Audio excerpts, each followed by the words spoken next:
Warning, censorship. Warning, censorship. You understand what you're doing here is trespassing on my private property? You don't agree? Okay, all right. Well, we are. You're gonna ask to leave. Get out! Get out! Get out! Get out! Get out! Get out! Get out! Get out! Get out! Get out! Get out! Get out! Get out! Get out! We want to hold the government accountable, and we want to see proof and for them to show evidence for closing and destroying businesses. We want to see the proof. You guys, YouTube is trying to get rid of us. They've deplatformed us, and we know we're going to be taken off any second. You have to go to rebelnews.com. We need your phone number or your email so that we keep in touch. Recently, two small business owners took a stand against BC's latest restrictions that ban indoor dining. We've covered both of those stories at rebelnews.com, but today I'm going to interview Rebecca Matthews. She's one of our newest Fight the Fines because after her stand, her business was closed, her liquor license was taken, and she's ready to still hold the government accountable. This is Rebecca, known as a hero to many in British Columbia because she took a stand against the tyrannical orders of BC's government to ban indoor dining for restaurants, right? Yes. Yes.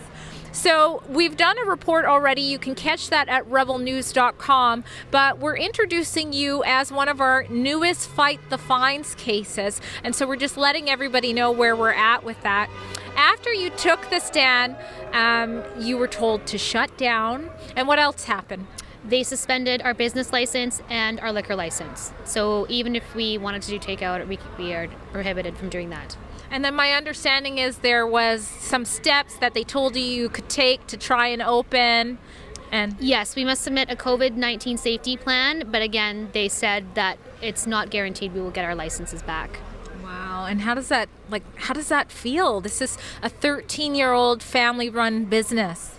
It's huge. It's huge. But I feel like we were meant to take a stand and put in this position, and we just were not okay with staying silent and losing our business because of it. So we're all in.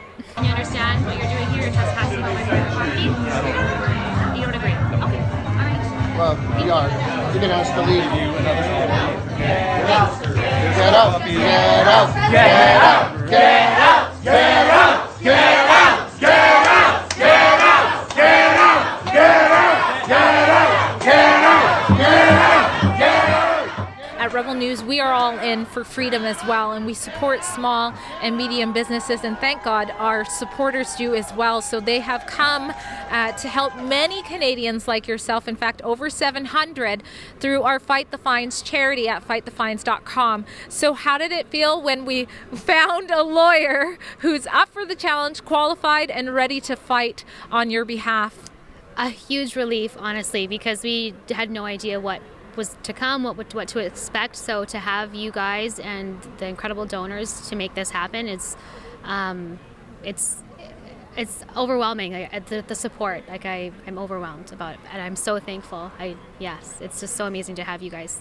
It's great. I'm going to cut to Bruce Helsor, the lawyer, and he's going to let you know why it was important for him to take this case. We live in extraordinary times.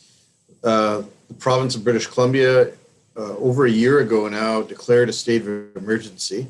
They've made a bunch of orders. They haven't disclosed any of the science behind the orders, and it's disruptive people's lives and businesses tremendously. And, you know, we don't live in the kind of society where government officials just walk into businesses and close them down without any recourse, any appeal, any explanation. And somebody needs to be accountable. So Bruce is on board, we're on board, and you're on board. The fight has kind of shifted a little bit from I'm going to open for indoor dining, and there's a new strategy in town. So tell us a little bit about that. We want to hold the government accountable, and we want to see proof and for them to show evidence for closing and destroying businesses. We want to see the proof. Doesn't seem like too much to ask, and I did ask Bruce a very similar question as well. I'm still reviewing Rebecca's various legal options. It's one thing to want to fight the government. That's a big task.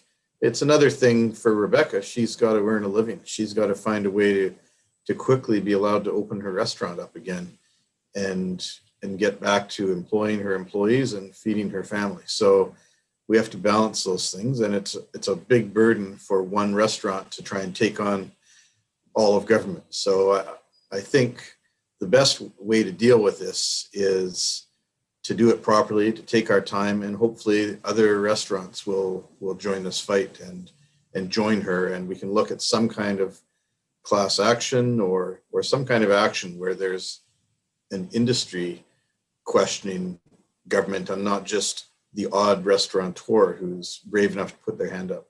All right, Rebecca, so we'll be following this closely, and I want to see answers from the government as well. Is there anything you wanted to add or let our supporters know?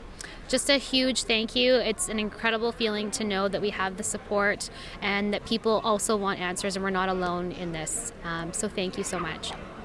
All right, thank you guys so much. And if you want to help out with this fight, you can go to fightthefines.com. You also get a charitable receipt for your donations there as well.